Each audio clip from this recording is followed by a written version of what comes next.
BJP के सांसद संजय जायसवाल ने पीके की 5 गारंटी पर दिया जवाब। शराब के धंधे से कमाने वाले। बीजेपी के पूर्व प्रदेश अध्यक्ष सांसद संजय जायसवाल ने प्रेस वार्ता के दौरान पीके पर जमकर निशाना साधा। दिया पीके के 5 गारंटी का जवाब। संजय जायसवाल ने कहा कि 2 अक्टूबर 2022 को कहा था कि मैं पहले बिहार के सभी जिलों में पदयात्रा करूंगा और अगर जनता चाहेगी तभी मैं कोई राजनीतिक दल बनाऊंगा, और उन्होंने जनता से झूठ बोलकर किया है।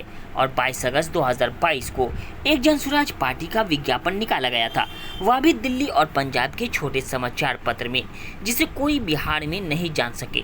तो फिर एक ही दल को 2024 में दोबारा लॉन्च करने का क्या मतलब है? और इसके अध्यक्ष, जनरल सेक्रेटरी और ट्रेजरर भी वही हैं। संजय जायसवाल ने पीके को लेकर कहा कि तेलंगाना के ठेकेदारों और कर्नाटक के शराब उद्योगपतियों से चंदे ले रहा है, और शराब को खोलने को लेकर के कहा था कि एनरिका एंटरप्राइजेज प्राइवेट लिमिटेड कंपनी कौन है, और तो और इसके डायरेक्टर्स शराब की कंपनियों के मालिक भी हैं। पीके राजद की बी टीम है, इसलिए कहते हैं अगर मैं 10 सीट जीतूंगा तो पार्टी को ख़त्म कर विधायकों को फ्री कर दूंगा। कहीं ऐसा तो नहीं है कि आपने लालू यादव जी के साथ 200-400 करोड़ की डील की है? क्योंकि 20 वर्षों में कभी भी लालू नीतीश को हरा नहीं सके। इस बार का चुनाव लालू यादव को जिताने का नया इलेक्शन मैनेजमेंट तो नहीं है। क्या कुछ कह रहे हैं संजय जायसवाल, पूर्व प्रदेश अध्यक्ष सह सांसद बीजेपी? आइए देखते हैं न्यूज़ 12 बिहार के संवाददाता मेहदी अब्बास की खास। अगर मैं 10 सीटें जीतूंगा तो मैं पार्टी को खत्म कर दूंगा। तो कहीं ऐसा तो नहीं है कि आप लालू यादव जी के एजेंट बनकर इलेक्शन मैनेजमेंट कर रहे हैं?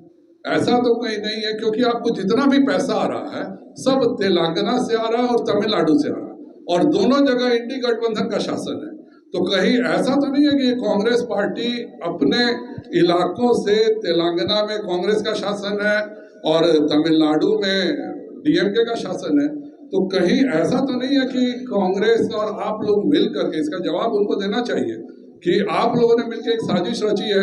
लालू यादव 20 साल से कोशिश कर रहे हैं नीतीश कुमार को बिहार में हराने के लिए, कभी सफल नहीं हो पा रहे हैं। तो इस बार उन्होंने, क्योंकि mister Prashant Kishor master strategist है, तो क्या यह उनकी स्ट्रेटजी का हिस्सा है कि बिहार में अगर नीतीश कुमार जी को हराना है तो मैं एक नया दल बनाता हूं, उस नए दल को मैं एनडीए का वोट काटने का काम करूंगा, जिससे कि लालू यादव जीत जाए। और मैं तो पहले ही घोषणा कर रहा हूं कि 10 सीट या 25 सीट जीतूंगा तो मैं छोड़ के चला जाऊंगा।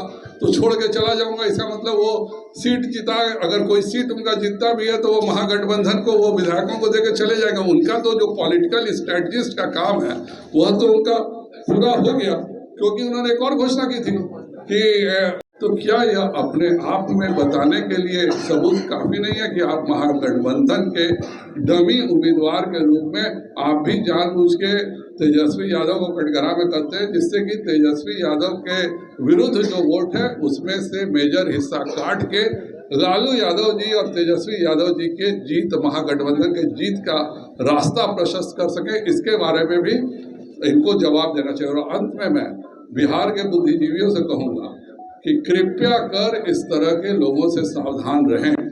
ये लोग एक साजिश पूरी रच रहे हैं, और इसमें क्या बुराई है भाई? आप अच्छे आदमी हैं तो आप, मैं सभी बिहार के बुद्धिजीवियों से अपील करता हूं कि जब भी आपका सम्मेलन या बुलाए जरूर पूछिए, पहला कि जनसुराज की फंडिंग कौन करता है, यह पैसा कहाँ से आता है, और क्या यह महज केवल राजनीति, चूंकि आप ठेकेदार से पैसे ले रहे हैं तेलंगाना के, चूंकि आप शराब कंपनियों से पैसे ले रहे हैं।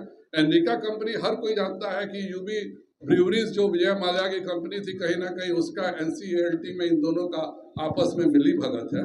तो क्या आप बिहार को एक ईस्ट इंडिया कंपनी जैसा, कि जैसे वो शासन करता था लोगों के पैसे से, क्या आप भी ये चाह रहे हैं कि ठेकेदारों और शराब वालों का पैसा लेकर के बिहार को बर्बाद करने की साजिश के हिस्सा है?